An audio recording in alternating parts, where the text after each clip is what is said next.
begitu engal kene tinamo awal eta celengkeun ngaos dina speaker dia mah murang kali tosa jadi ada tosa sama motor gitu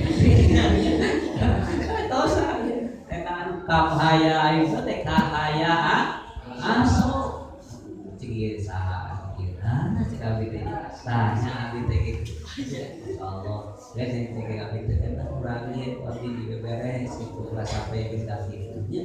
tah tapi alhamdulillahnya di desa aya abdina itu sampaikan tapi kan kaki itu nya tah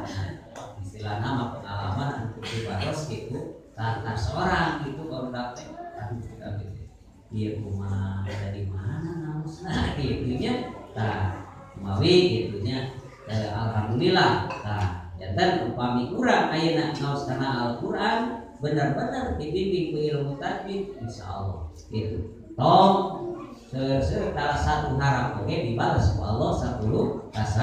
kasaya man qara'a harfan min kitabillahi ta'ala falahu biha hasanatun wal hasanatu bi asri amsa liha. Nah, jadi insyaallah sababiah ayeuna urang ngalaksanakeun thalabul ilmi keberuntungan urang biasa berzikir ka Allah Subhanahu wa taala mungkin aosan ayat-ayat suci Al-Qur'an beserta